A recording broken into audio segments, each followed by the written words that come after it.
Hi, I'm Sam. And so is he. And this is Gracie. And so am I. Together, we are up for the training of our lives, and we want you to join us. We've both come to terms with the fact that we won't be representing Team GB at the Olympics anytime soon. Let's face it, there's not much call for Sam's 50-metre dash with a guitar strapped to his back. And Gracie has been banned from the hurdles because she only goes under them. Harsh, but true. Anyway, what we are training for is not a sport. It's a way of life, attempting to build up our spiritual and mental health.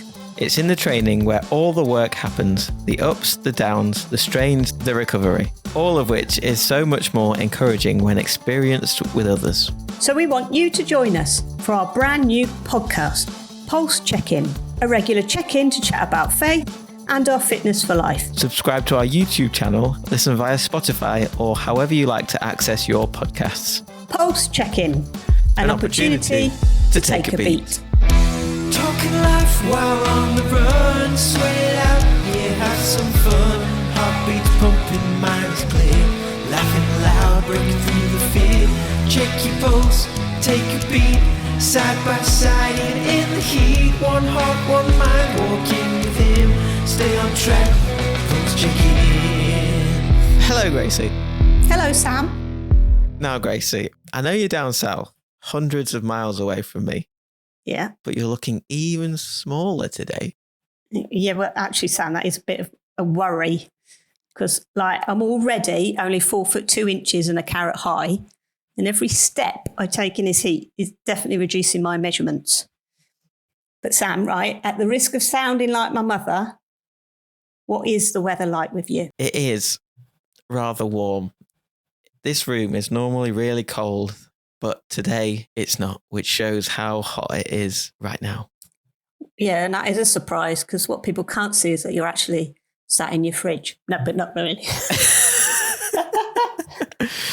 So it is hot with you, even though you're, up north. It is still hot, is it? I feel like just walking around the house, I'm losing body weight in sweat. Well, I think if ever there was a time to just stop and take a beat, let's do it now. Pulse check in.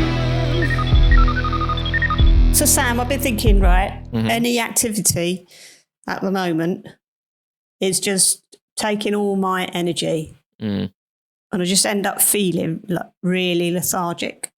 Right. It got me thinking about other times, like situations in life, and I've given it all I've got in terms of not just physical energy, but emotional energy. But the conditions around me have caused me to run out of resources quicker.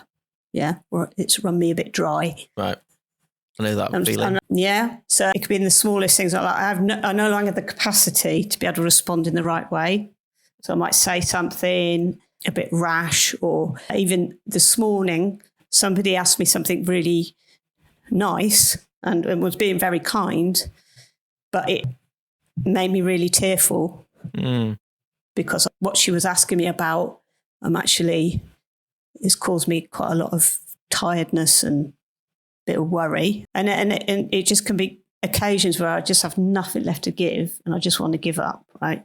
And so every next step I'm being asked to take or I need to take just drains me of my resources. And I know I'm aware that some people might be listening to this with Christmas trees and jingle bells.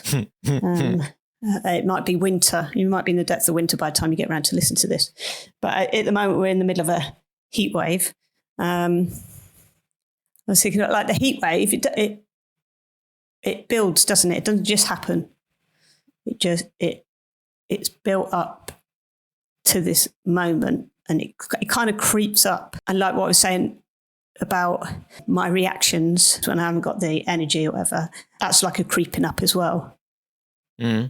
And I just wondered whether, like, if we were talking about in terms of our faith and our relationship with God, how can that help prevent that creep up, that build of things that drain us or cause us to respond maybe not in the most appropriate or helpful way? What do you reckon? Yeah, I know what you mean. Like this morning, or throughout today, I realised about 2:00 all I had drunk today was a cup of coffee this morning. And I was in my head, I was like, I'm so tired. Why am I so tired? And like that came on gradually, but it wasn't until I hit that point where I was like, what is going on?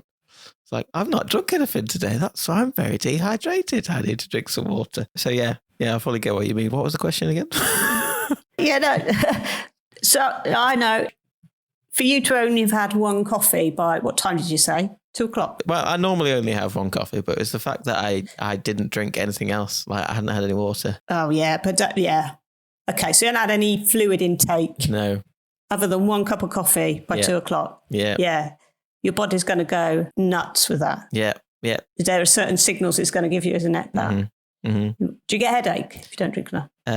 I do quite often get headaches, but I didn't get a headache today. It's if I didn't drink that coffee, then I would have got a headache. But that's another story.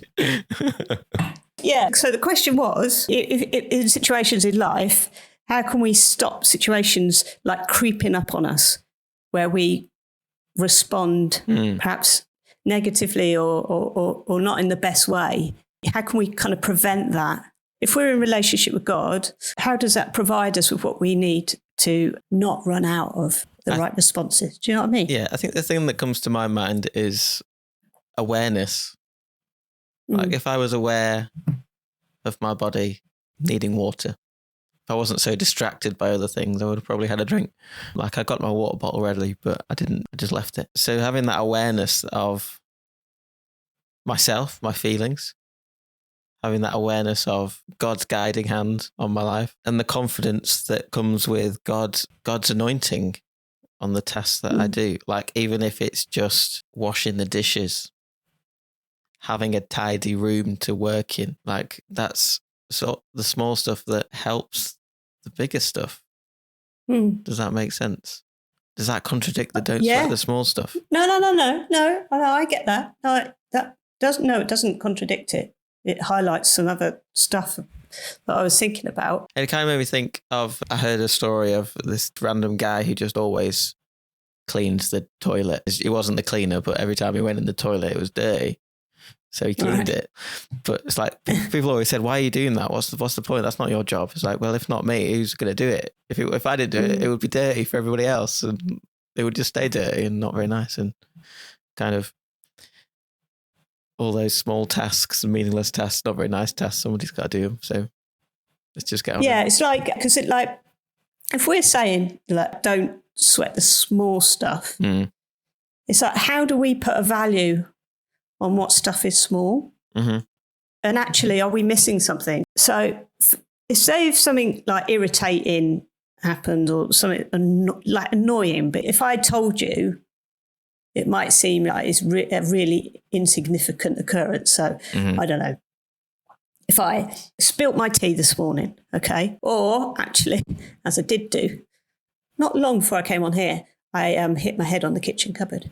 Oh, which is quite something when you're only 4'2" and a carrot high. Was it the bottom kitchen? Yeah, it's a lower cupboard. But yeah, I hit my head on the kitchen cupboard. Oh, and as an aside, I have been known to trap my head in an ironing board. Oh, right. Okay. Yes. Not only did that hurt, but it was quite funny. Anyway, right. So, but in those kind of seemingly irritating annoyances, I have been known to respond quite irrationally. But then I realised that it's not the actual thing, the occurrence that holds its value. It kind of it's how it fits into the bigger picture. And in those situations, there can be a build-up of lots of things. Again, we're like referring to this creeping up of situations that just build and build and build. And then sometimes it's just the smallest, tiny irritation that can be the catalyst for, I was going to say, swearing then, but I meant sweating. But perhaps I did swear. Yeah, the straw that broke the camel's back.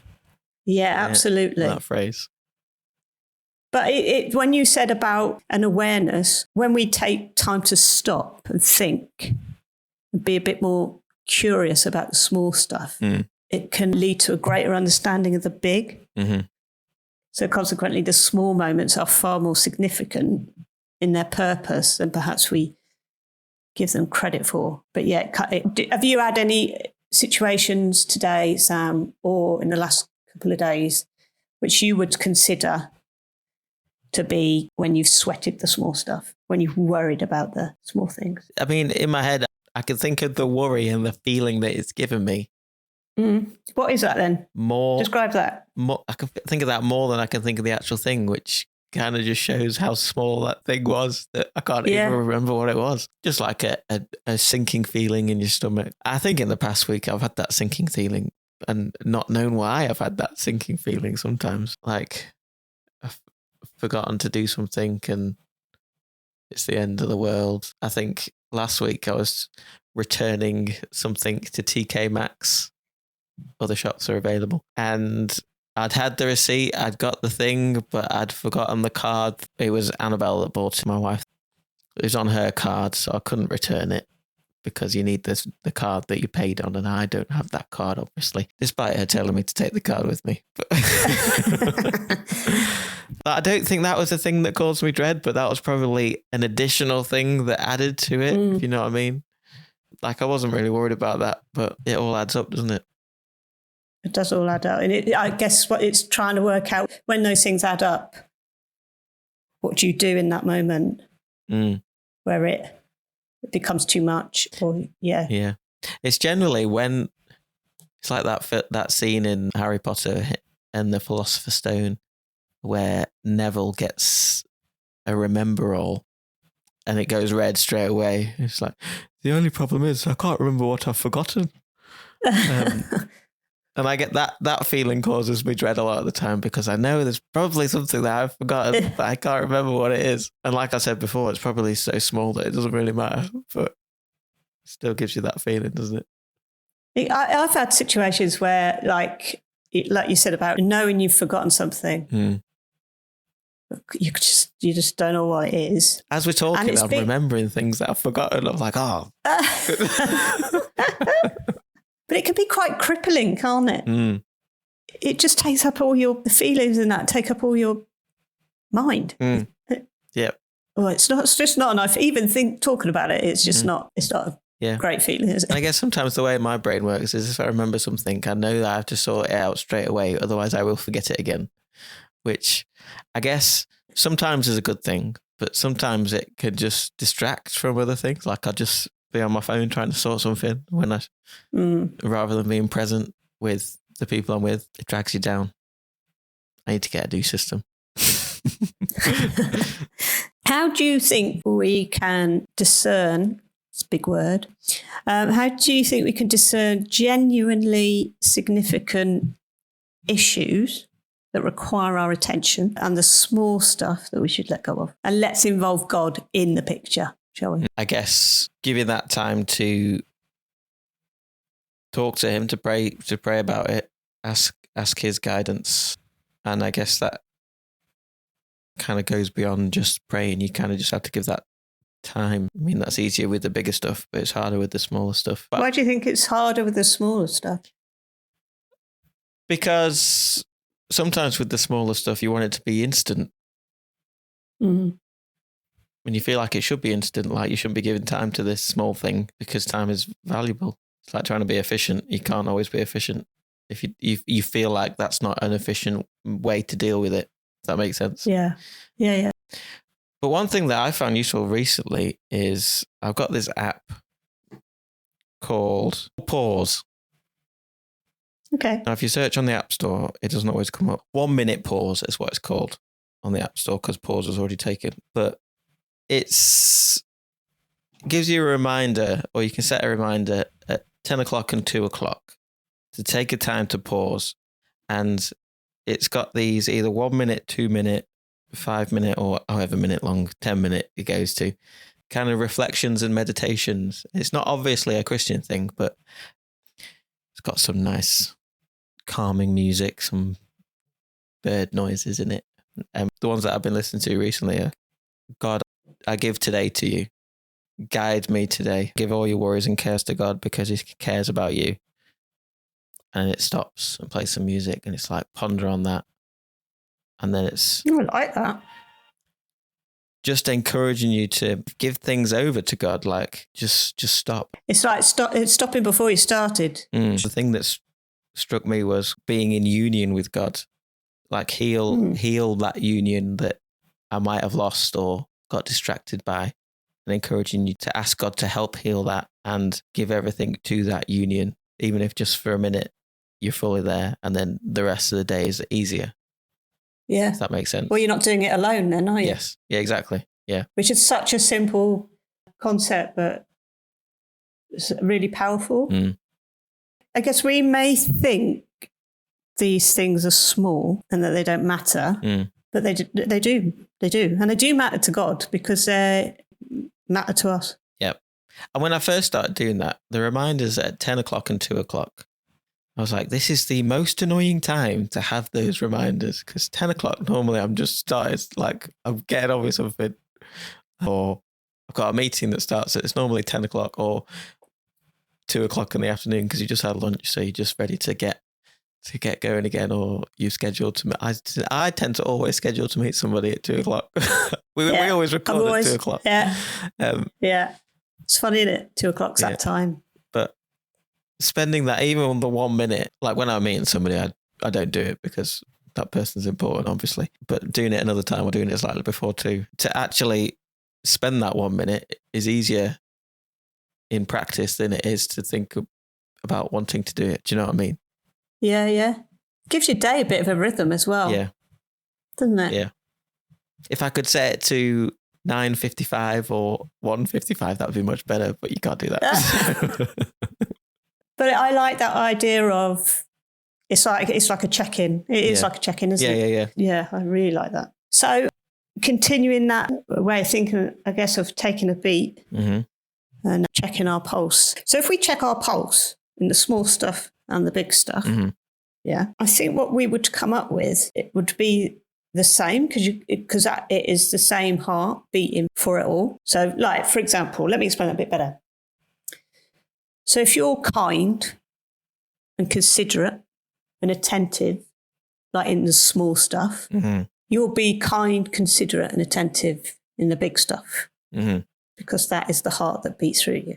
Yeah, like that guy that I talked about before, cleaning just getting on with things, doing the things that seemingly aren't for you, but just having that servant heart, I guess. Yeah, it's the same heart, whether it's like massive stuff and on display or the stuff that's kind of done behind the scenes or whatever. But just like, so those good things can be like your heartbeat, but also the challenge is the opposite. So if you're selfish and hurtful and hateful in the small stuff, that same heart beats for the big stuff as well. And I was looking at it's just one verse of scripture, Luke chapter 16, verse 10. And it says, whoever can be trusted with very little can also be trusted with much. And whoever is dishonest with very little will also be dishonest with much. The thing is, we only have one heart, and Jesus knows that heart, and he calls us to live a life of integrity. And I think this whole thing about checking in about small stuff, it's not just about us, but it can have an impact on other people, because when others see like that we live a life of integrity, or if what we do is consistent with our faith, it's going to point towards a relationship with Jesus, isn't it? So our response in the small stuff can go on to have consequences for the big, as in for our neighbour or our friends or people we come into contact with. It's not just about our own experience. Yeah, I think this might be something to talk about in a future episode as well. But one of the things about other people seeing that heart that you've got, and that comes from that relationship with God, what I always find difficult is doing that in a manner where it kind of invites people to do the same. Okay. I don't know if it's just in my head, but I feel like some people would look at that and think, I can't do that. I'm not that good a person. So that relationship with God wouldn't work for me. or going to church wouldn't work for me. Which for me personally, it's not because I'm a good person that I can do it. It's because I have a relationship with Jesus and he helps me do it.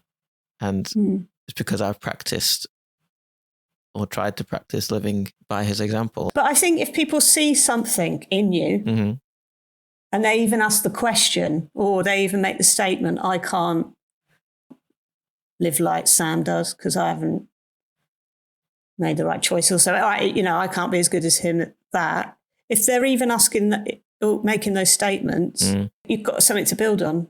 Yep, that's true. And it's not your responsibility for that's about their relationship with God. Yeah. All you can do is be you, have a life of integrity, be honest. You've got to leave that, you've got to let God take the, you know. Do you know what I mean? Yeah, I think I just that comes to my mind because you always want to be acting in a way that is with integrity and with that heart for those other people and thinking, how can I do that better, and questioning it. And it's often the case, if people say that can open up conversation for you. But most of us don't recognise our own qualities. Or those who do are a little bit. Do you really want to hang out with them? I was with a friend last week and we were having to put together this email, which was it was an email of complaint, but in the context of not a complaint as in, I'd like to complain. The queue was rather large at Sainsbury's. It wasn't that kind of complaint. It was to do with therapy. Yeah, so quite a personal email. And we were she was helping me put this email together. And then she went on this spiel about, she wanted to communicate some of my character in this email. She wanted to make sure that the person receiving the email understood me a bit more. Right. And in doing that, she was saying all the negative things about or what she believed. She was like, I couldn't respond like that because I'm not nice enough. I couldn't do that because I struggle to be around people or I haven't got the patience. As in she didn't have the patience or that you didn't have the patience? She didn't have the patience. As she was writing this stuff about me, she was saying about herself.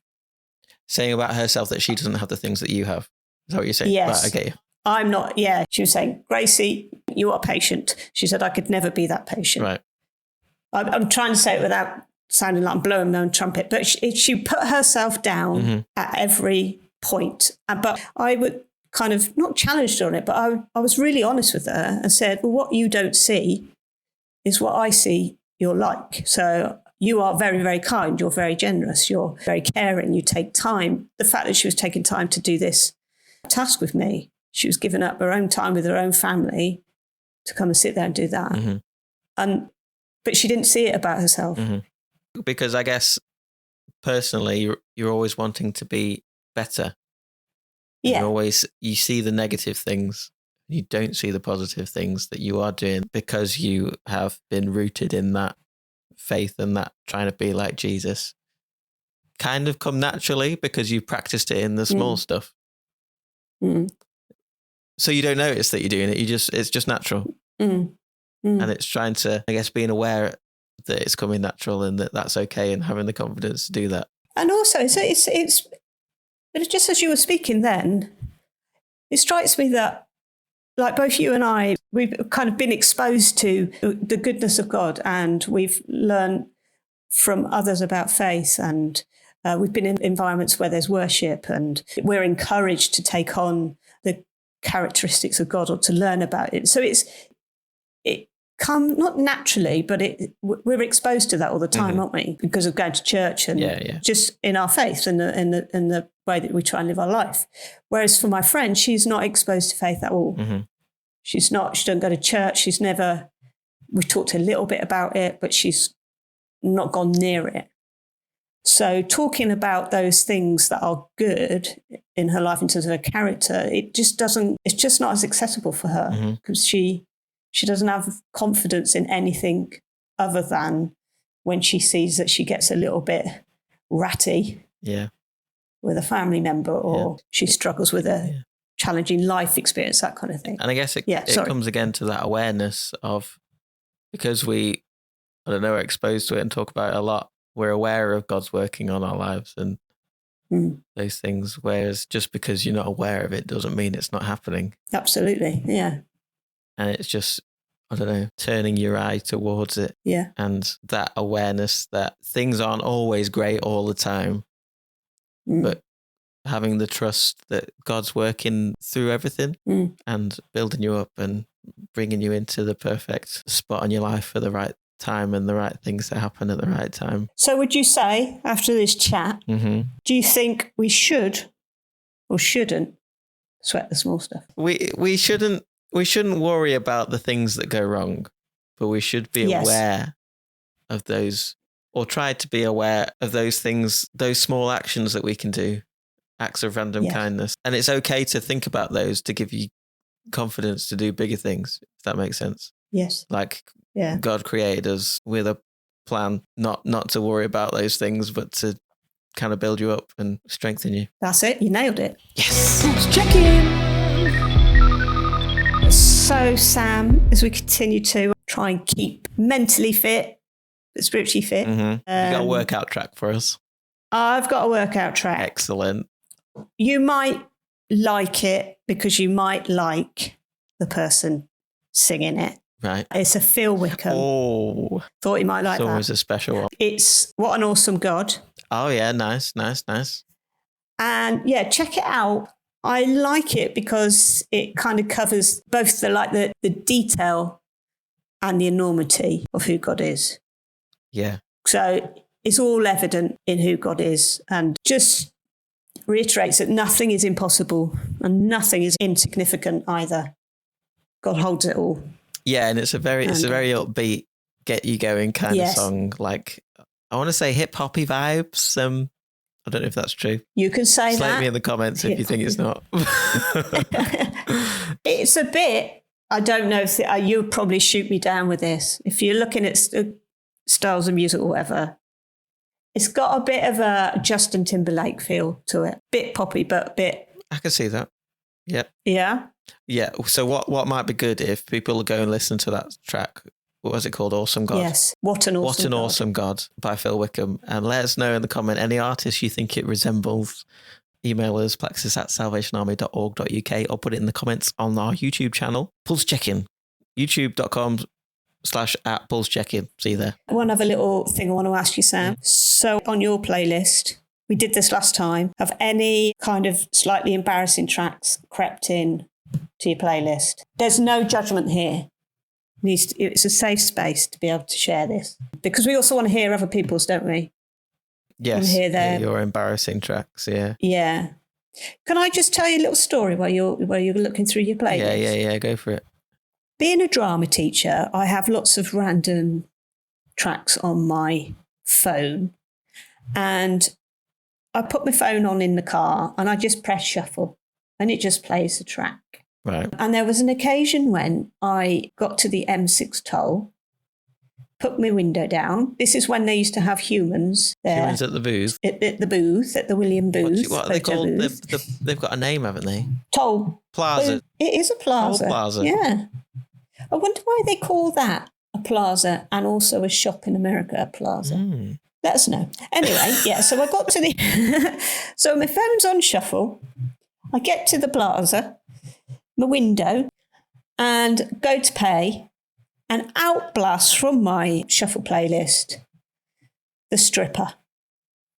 Oh. Do you know the Stripper music? Da, da, da, oh, that be... da, da, da. Now, I had a choice here in that moment. I could have just pressed it on, skipped it, or play it out as if it was... Do you know what I did? What did you do? I played it out. Well done. Because I just thought, that person may have had a really bad day. Yeah, you have made their day. Yeah. You've given them something to talk about. We're going to go home and tell everybody. Yeah, anyway. Oh, the thing, I was looking on Spotify, it gives you like New Music Fridays or whatever the playlist's called, personalised for you. And really disappointingly, I had Doug Horey, the Crazy Clapping song. which, you know, you've got a young child with some random songs like that. Yeah, It's yeah, like, yeah. oh. That's what I know. Other people who've blamed their algorithm on their newborn child. Well, okay, I accept it. I mean, that's quite embarrassing. Talking life while on the run, sweat it out, yeah, have some fun. Heartbeats pumping, minds clear, laughing loud, breaking through the fear. Check your pulse, take a beat, side by side in the heat. One heart, one mind, walking with him. Stay on track, pulse check